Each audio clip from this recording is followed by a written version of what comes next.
boa tarde. Hoje, dia 22 de julho, é comemorado o Dia Internacional do Trabalho Doméstico. Segundo a OIT, a Organização Internacional do Trabalho, mais de 75 milhões de pessoas atuam nesse ramo em todo o mundo. As mulheres ocupam 76% dessa fatia do mercado. No Jornal da Justiça de hoje, vamos falar sobre os direitos e deveres da categoria. Mas esse é apenas um dos destaques do dia. Vamos aos demais. Ministério Público Federal denuncia 3 pessoas pelo assassinato do indigenista Bruno Pereira e do jornalista Dom Phillips. Por determinação do ministro Alexandre de Moraes do Supremo, Polícia Federal prende homem investigado por veicular notícias falsas contra a honra e segurança do STF, do TSE e de ministros. E ainda, Tribunal Superior Eleitoral cria grupo para gerenciar violência política nas eleições deste ano.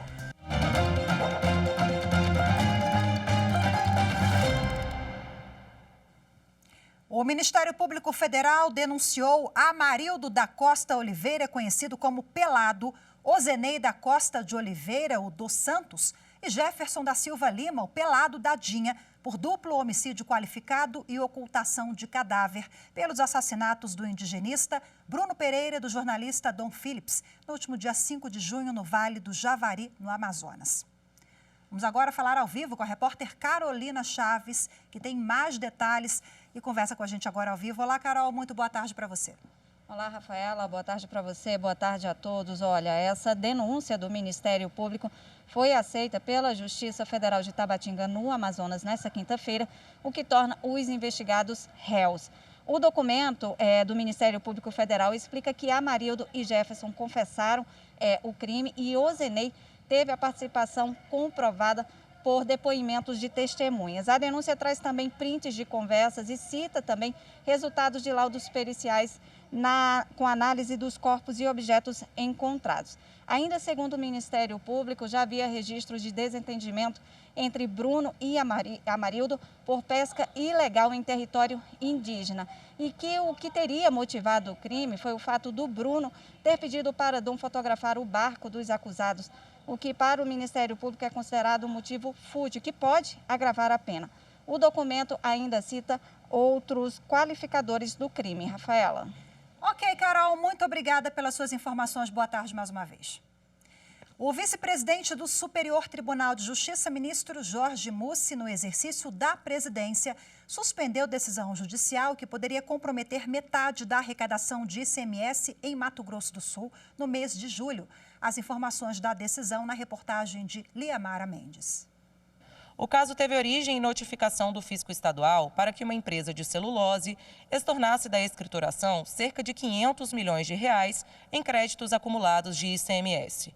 Os valores teriam sido atingidos pela decadência, que é a perda efetiva de um direito não exercido em tempo legal. A empresa ajuizou mandado de segurança para que fosse reconhecido o direito à manutenção dos créditos, mas em primeira instância o pedido foi denegado. Após liminar favorável ao contribuinte, o Estado entrou com agravo de instrumento no Tribunal de Justiça de Mato Grosso do Sul para evitar a compensação imediata do crédito tributário. No entanto, sem observar a perda de objeto do agravo de instrumento, o TJ concluiu o julgamento de mérito que já havia sido iniciado em outra data e negou o provimento ao recurso, determinando a anulação da sentença.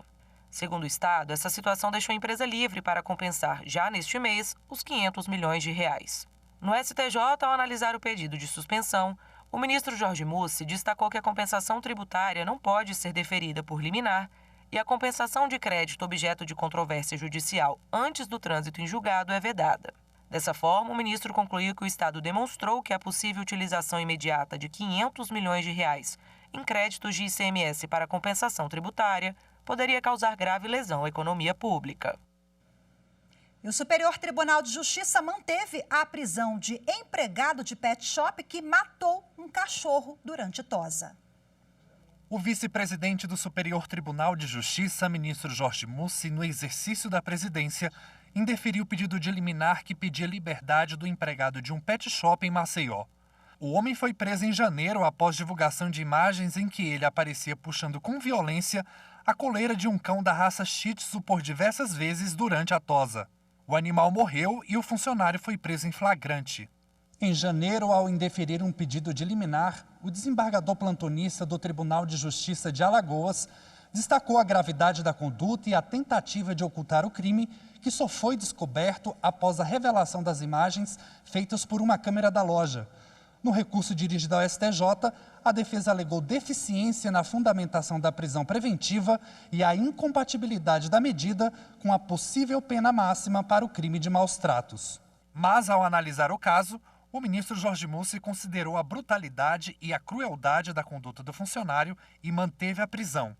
Ele ressaltou que o pedido para o relaxamento da prisão preventiva não se enquadra nas hipóteses de urgência que justificam a interferência do tribunal durante o plantão judiciário. Para Jorge Mussi, a análise da argumentação da defesa deve ser feita em momento oportuno pela 5ª turma do STJ. O relator será o ministro Ribeiro Dantas. O ministro Alexandre de Moraes, do Supremo Tribunal Federal, autorizou a prisão temporária de Ivan Rejane Fonte Boa Pinto por veicular notícias falsas contra a honra e segurança do Supremo Tribunal Federal, do Tribunal Superior Eleitoral e de Ministros.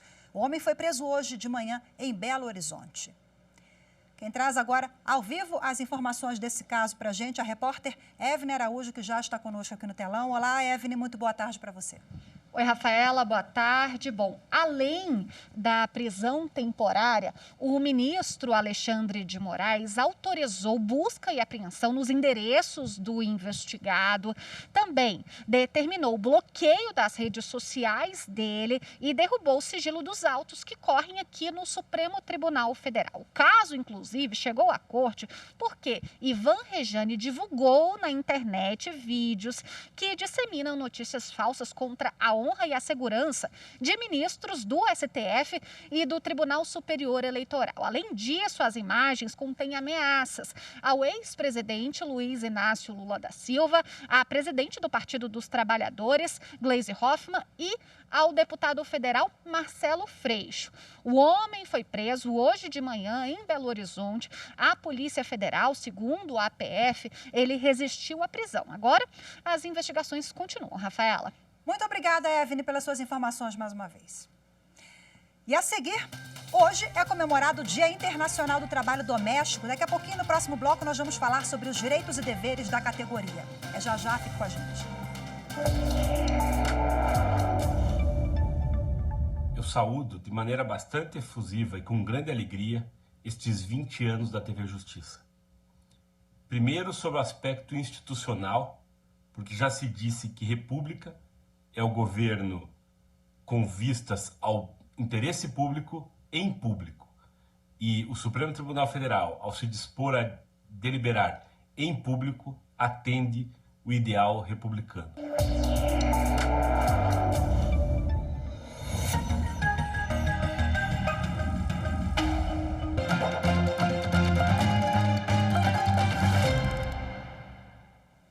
Hoje, dia 22 de julho, é comemorado o Dia Internacional do Trabalho Doméstico. A data chama atenção para a importância dessa atividade para a sociedade. E segundo a OIT, a Organização Internacional do Trabalho, mais de 75 milhões de pessoas atuam nesse ramo em todo o mundo. As mulheres ocupam 76% dessa fatia do mercado. Mari cuida da Martina desde que a pequena tinha 5 meses de idade. Foi quando ela chegou na casa dos atuais empregadores, com carteira assinada, benefícios previdenciários e recolhimento de FGTS. Coisa que na carteira da trabalhadora doméstica nem sempre foi assim. No começo mesmo da minha carreira, que eu saí do interior para vir trabalhar na cidade, eu não tinha carteira assinada. E naquela época, eu acho que uns 15 anos, mais, né? Atrás, eu ganhava R$70. Aí depois eu vim embora para cá. Aí quando eu cheguei aqui, comecei a trabalhar. Foi a primeira vez que eu assinei minha carteira. E eu achei muito legal quando alguém pediu minha carteira. Eu tinha carteira, sabia o que era e tudo. Aí a mulher pediu a carteira, eu falei, tá. Aí dei para ela assinar e tudo. Nossa, eu entrei assim para dentro do quarto, fiquei toda feliz, chorei, agradeci a Deus. De acordo com o Ministério do Trabalho e Previdência, fazem parte da categoria de empregados domésticos babás como a Mari, cozinheiro, governanta, lavadeira, faxineiro, vigia, motorista particular, jardineiro e acompanhante de idosos, por exemplo. No Brasil, segundo o IBGE, 5.700.000 pessoas estão ocupadas em trabalhos domésticos. As mulheres representam mais de 90% desse grupo. A maioria nessa estatística está na faixa etária entre 30 e 59 anos e são negras.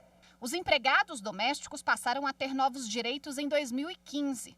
A legislação garantiu a eles adicional noturno, intervalos para descanso e alimentação, fundo de garantia, seguro-desemprego e salário-família. A escravidão já acabou. A empregada não é família, e sim um prestador de serviço no âmbito domiciliar. Com direitos trabalhistas assegurados, Mari, que concilia o trabalho de babá com o término da faculdade, já começou a realizar alguns sonhos, como o da casa própria. E ela não deixa de pensar no futuro. Agora, em maio, eu consegui comprar meu apartamento, que não vai ficar por aí. Quero outras coisas a mais que eu estou sonhando em ter. Então, eu acho que até agora, só foi de 2 conquistas das que eu quero, que eu ainda vou conseguir outras a mais.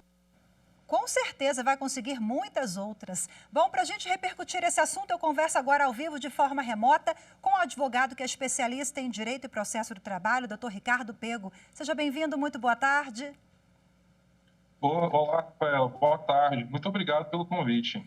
Muito obrigado, senhor, pela disponibilidade em participar conosco aqui. Bom, a gente já apresentou na reportagem que muita gente pensa, né, que o trabalhador doméstico é só aquela pessoa que exerce atividades ali diárias na faxina, na limpeza, nos cuidados com a casa. Não, a gente já mostrou que é bem amplo, né? E nós temos uma legislação também que protege esses trabalhadores com avanços. Eu queria que o senhor elencasse para a gente quais foram os principais. Então, um dos principais avanços que a gente teve aí quanto às domésticas nos últimos 20 anos, eu posso falar que foi, por exemplo, a questão do FGTS, né? Até a emenda constitucional de 2013, os empregados domésticos eles não tinham o direito obrigatório para o recebimento do FGTS. Ele era apenas facultativo, ou seja, o empregador ele tinha a opção de pagar ou não esse direito. Ele só era obrigado a pagar o FGTS se ele tivesse feito o recolhimento pelo menos 1 ou 2 vezes. Até então era opcional. A partir da lei, em 2015, salvo engano, a partir de outubro, para ser mais exato, passou a ser obrigatório o pagamento do FGTS. Agora, doutor Ricardo, falando em avanços, né, legislação, quais são os gargalos que a gente tem ainda no que se refere a uma proteção integral a essa fatia de trabalhadores? Então, ainda existe algumas diferenças aí entre o empregado seletista e a empregada doméstica. Óbvio que a lei 150 ela veio mais específica para a doméstica, já mais visualizando o cenário do âmbito ali do lar, né? Mas existe aí alguns direitos que, por exemplo, o empregado seletista possui, enquanto a empregada doméstica ainda não tem resguardado. Por exemplo, o prazo para efetuar o pagamento das verbas rescisórias. Na CLT, nós temos aí a multa do artigo 477, que é a multa de um salário. Se não pagar em 10 dias, paga um salário. Enquanto essa multa, por exemplo, ela não foi recebida, ela não existe na Lei 150 de 2015, né, que eu pessoalmente consideraria isso um gargalo, como você falou, né? E aí nós acompanhamos na reportagem também o depoimento da Samara, que é da Associação das Empregadas Domésticas aqui no DF. Ela fala que, infelizmente, muitos trabalhadores não têm acesso a esses direitos, né? Então, eu queria que você explicasse para a gente agora o que fazer se o trabalhador se sentir lesado. Qual a orientação? A primeira coisa, procure um advogado, né?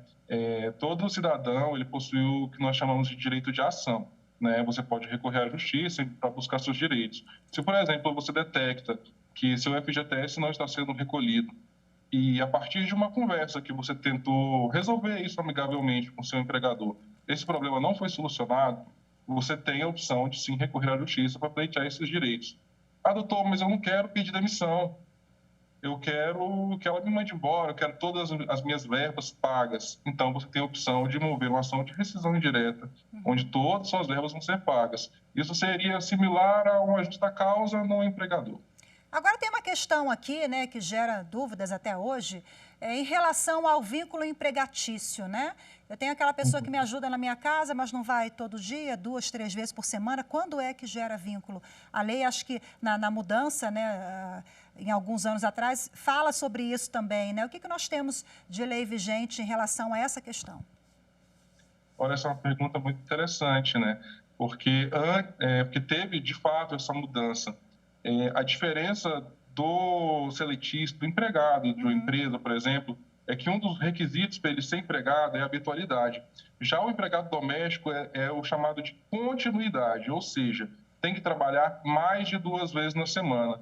Né? Trabalhou de 3 vezes para mais, essa pessoa ela já pode ser considerada uma empregada doméstica. E essa é uma dúvida que não é só do próprio empregado em si, até o próprio empregador ele fica com receio, ele fica com medo. Poxa, eu contratei uma diarista para vir aqui 2 vezes na semana, eu tenho que contratar, tenho que fichar. Então, se essa pessoa vai mais de 2 vezes por semana, ela tem que ser, sim, ter sua carteira, sim, assinada.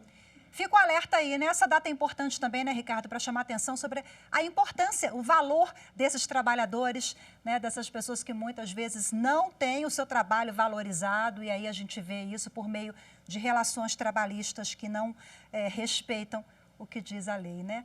Doutor Ricardo, muito obrigada pela sua participação, pelas suas orientações, viu? Boa tarde, até a próxima. Boa tarde, muito obrigado e parabéns a todos vocês, empregados domésticos do Brasil. Pois é, maravilha, parabéns também. Tchau, tchau. E você vai ver a seguir no próximo bloco, o Tribunal Superior Eleitoral cria um grupo para gerenciar violência política nas eleições deste ano. Os detalhes em instantes, voltamos já. 20 anos de TV Justiça. Parabéns a essa emissora que nas últimas 2 décadas pôde trazer a realidade do Poder Judiciário, a polêmica das suas decisões, a importância do estudo aprofundado de teses jurídicas e, principalmente, pôde levar a população à esperança no Poder Judiciário voltado para a paz social e para a efetiva solução dos conflitos.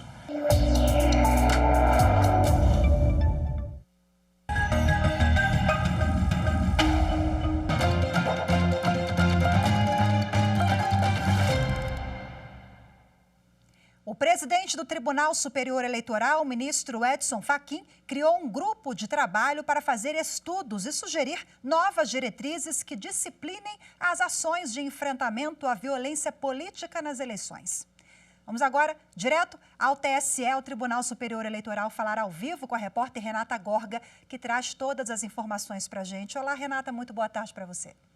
Oi, Rafaela, boa tarde a você e a quem nos acompanha. A criação do grupo de trabalho foi motivada pelos diversos relatos de violência política que chegaram ao Tribunal Superior Eleitoral neste ano. Até o momento, 13 ofícios foram recebidos pelo TSE, com denúncias de agressões a parlamentares e a jornalistas de vários locais do país.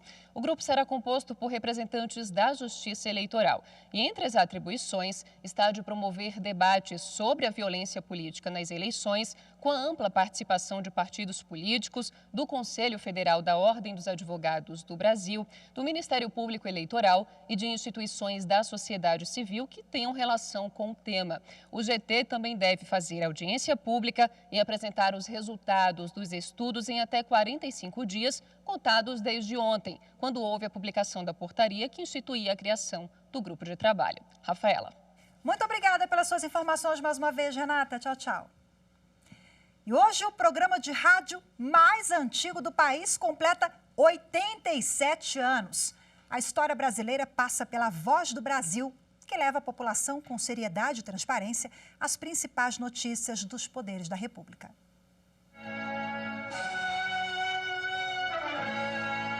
Esta é a Voz do Brasil. A Voz do Brasil foi criada em 1935, no governo do ex-presidente Getúlio Vargas, com o objetivo de ampliar o alcance das informações oficiais dos 3 poderes: executivo, legislativo e judiciário. 7h em Brasília.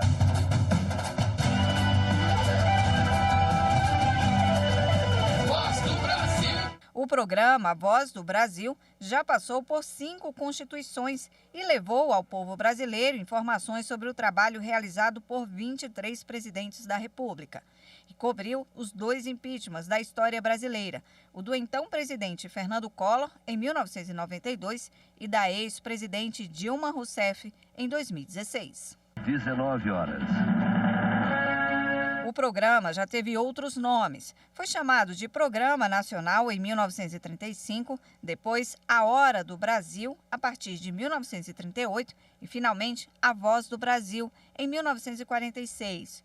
Em 1996, o Judiciário ganhou 5 minutos no programa.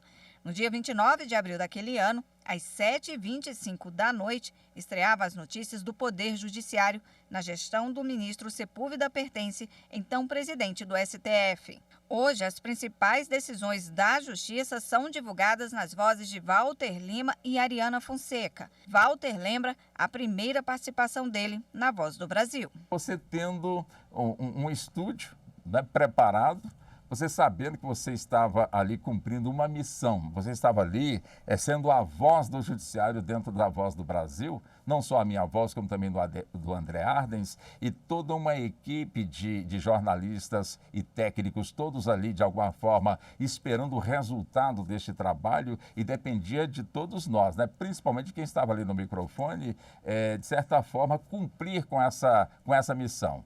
E com certeza ela foi bem cumprida, tanto que estamos até hoje desenvolvendo este trabalho. O programa também já teve horário, formato e conteúdo diferentes ao longo de todos esses anos. Hoje, a Voz do Brasil é um rádio-jornal que deve ser transmitido obrigatoriamente pelas emissoras de radiodifusão entre 7 e 10 horas da noite, de segunda a sexta-feira. A flexibilização do horário da veiculação da Voz do Brasil ocorreu em 2018. Em novembro de 2020, em sessão virtual, a maioria dos ministros do Supremo Tribunal Federal declarou que a transmissão da Voz do Brasil em faixa de horário predeterminada entre as 7 e 10 da noite é constitucional. O entendimento que prevaleceu foi o de que a transmissão de programas oficiais dos poderes Executivo, Legislativo e Judiciário em horário de grande audiência tem o objetivo de divulgar informações de interesse público ao maior número de cidadãos. A Voz do Brasil cresceu e hoje está além das ondas do rádio.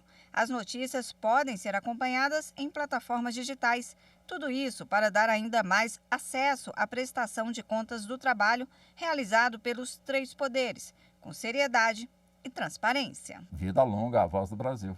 Notícias do Poder Judiciário, uma produção da Rádio Justiça, Supremo Tribunal Federal.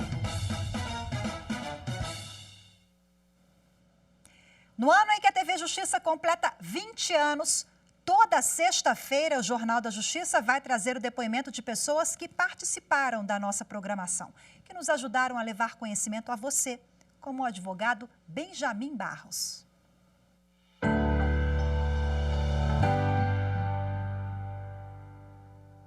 Eu participo já há alguns anos da TV Justiça, com mais ênfase nos jornais da Justiça, nos blocos do artigo 5º, e posso dizer que sempre foram excelentes experiências, sempre foi possível passar um bom conteúdo aos telespectadores e sempre me deixaram à vontade, confortável para poder falar. Inclusive, uma vez teve algo bem inusitado, que foi um dia em que eu não consegui retornar a Brasília a tempo, e acabei concedendo uma entrevista dentro do carro, parado na BR, na estrada. Foi algo bem atípico, mas deu certo. O que mais me marcou em todas as entrevistas, as participações que eu já tive, foi uma entrevista no início da pandemia, quando era uma época, que ninguém tinha certeza de nada, as informações eram precárias, as dúvidas jurídicas eram muitas e estávamos a debater justamente a situação da pandemia, os seus impactos jurídicos, as possíveis questões nas principais atividades da sociedade. Foi muito bacana, muito agregador e uma experiência incrível.